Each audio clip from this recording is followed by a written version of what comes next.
I'm a man in my late 20s. Growing up, I never had much interest in academics and have been working in a manufacturing job for a long time. I've been at the factory since my high school teacher recommended me, and even wrote a letter of recommendation, given how many have left over the years. I'm considered one of the longest-serving employees. Naturally, this led to a promotion from a general employee to a supervisory role. And now I'm even being considered for higher positions. My effort to always work diligently and pleasantly has been recognized. The challenge now is that our company has acquired a great piece of land in a rural area outside the city to build a new factory. However, given its location, no one is eager to move there. This is especially true for those with families, considering schools for their children and employment for their spouses. One day, the boss called me in and said, "Ethan, think of it as a chance to save a substantial amount of money and go there for just 3 years. We'll take good care of your vacations and leave days.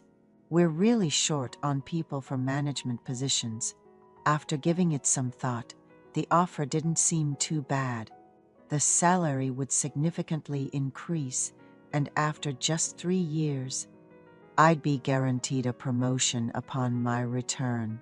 Although it's a rural area, there are quite a few houses available for rent, and the company offered to cover my housing costs. Considering everything, it didn't seem like a step down from my current situation. The only downsides might be the challenge of dating and a lack of nightlife, but I'm still in my late 20s, and I figured it could be a good opportunity to save up some money. A few days later, I went to my boss and said, "I'll go. You promise a promotion upon my return, right?" We had this conversation, and then I found out I had to move much sooner than expected. With only about 3 weeks to prepare, I had to quickly find a place to live and book a moving service. Since I couldn't visit the place myself, I relied on recommendations from coworkers who were also moving to find a place in a similar neighborhood. I ended up in an old row house, which was quite spacious at around 70 square meters and had recently been renovated, so the condition wasn't bad. However, it was located in a more secluded part of the neighborhood, with fields right outside the window. I could see tractors passing by, and at night, all you could hear were the sounds of crickets. It was a 10-minute walk to the nearest grocery store. Still, there was a shuttle bus for commuting, and I didn't mind the walk, so it seemed like it would be manageable. The first month was incredibly busy, with adapting to the new environment and training many new employees. After about a month, I finally took a 3-day break and spent my time lazily at home.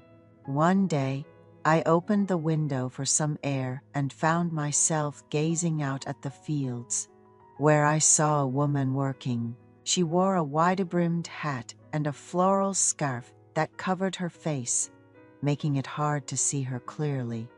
But it was evident she was diligently working in the field. She was wearing the kind of loose pants common in rural areas.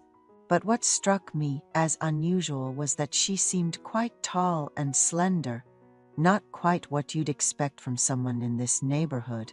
I found myself inexplicably drawn to watching her, and before I knew it, I had dozed off and enjoyed a leisurely nap on my day off. Then, one day on my way home from work, I encountered the woman I had seen from my window.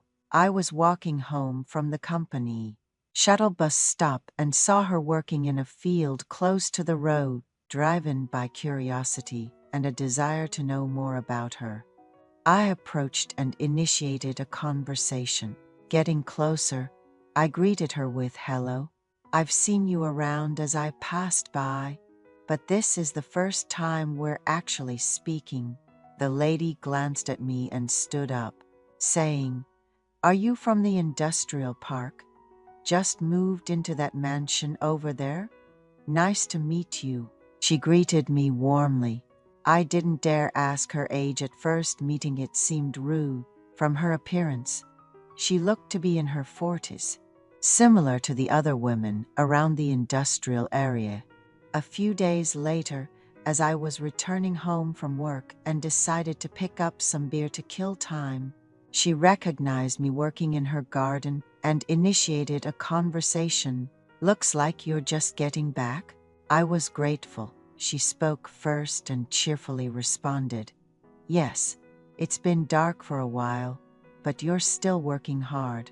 She then mentioned, "Just telling myself a little more, and now it's this late. Is that beer? I'm so thirsty, suddenly craving a beer."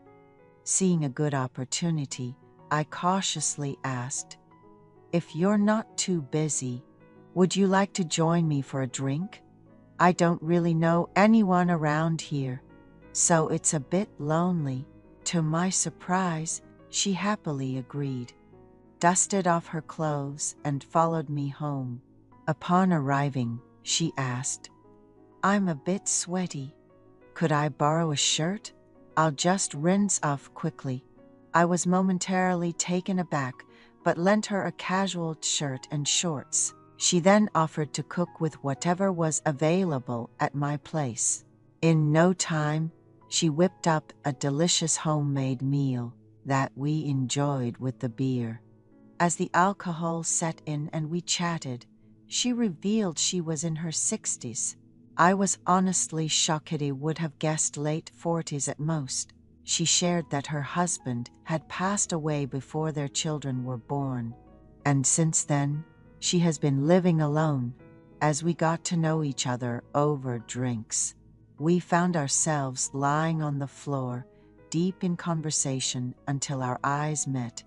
I'm not sure what came over me, but I moved closer, and when she didn't pull away, our lips met.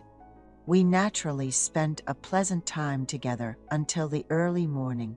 Dew began to fall. Feeling it was only right, I composed myself and walked her home in the fresh night air.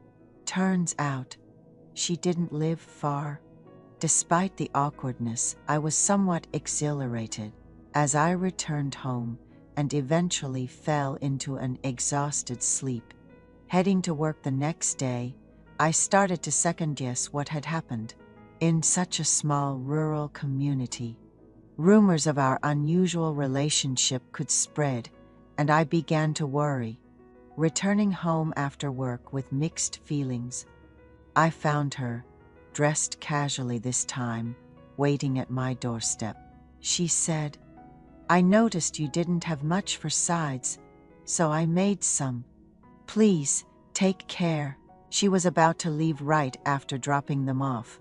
I couldn't just let her go, so I awkwardly invited her.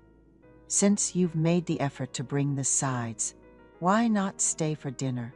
During dinner, I learned she was the same age as my grandmother.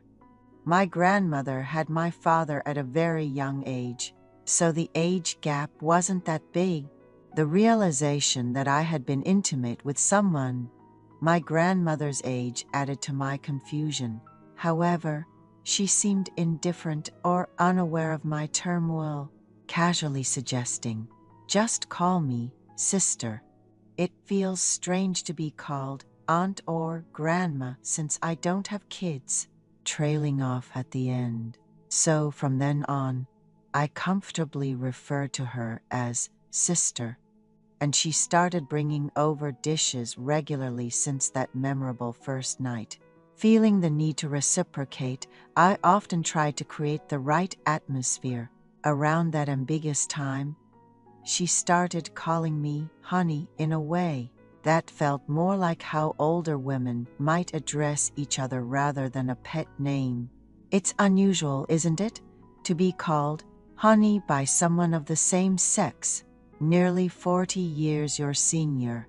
I was taken aback, but didn't know how to ask her to stop without making it awkward, so I let it slide. We weren't officially dating or even exchanging messages, but we found excuses to meet almost daily under the guise of sharing meals or sides. Up until then, my experience with older women was virtually non-existent. My social circle was mainly mid-20s. Women I met through work or younger friends introduced by pals. But now, our secret rendezvous weren't just confined to my place or hers. We even met in secret in the fields. Initially, I was terrified of getting caught by the neighbors, but with each daring encounter, we grew bolder. In areas without proper street lighting, unless someone was intentionally shining a flashlight, we were practically invisible. What started with my heart racing eventually evolved to me enjoying our meetings even more than her, to the point where getting caught never even crossed my mind. I'd casually suggest, "Let's meet in the fields tomorrow." This went on for almost 3 months until a new woman around my age, in her late 20s, joined our factory. Since peers were rare, we naturally grew close, and at some point, it became evident she was interested in me. The factory folks even nudged me, saying, "It looks like Ethan is into you. You should give it a shot." But for some reason, I couldn't find myself interested in her, despite her attractiveness and figure. To be precise, my attention just doesn't gravitate towards women my age anymore. I've developed more interest in the older women I've been seeing these past months. When I take a moment to reflect, I find myself fantasizing about being close not just with the woman from the factory, but also with her in more specific scenarios at work, in the fields, even at my own home. The folks at the factory seemed to want to push us together, so I made an excuse, saying, "I'll be here for over 2 years, and if we break up, it'll just be awkward." I really don't like that kind of discomfort. They didn't press further, but I could tell they were disappointed. And that woman, even though she treats me like a friend and doesn't contact me outside of work, her eyes say something else entirely. But what can I do?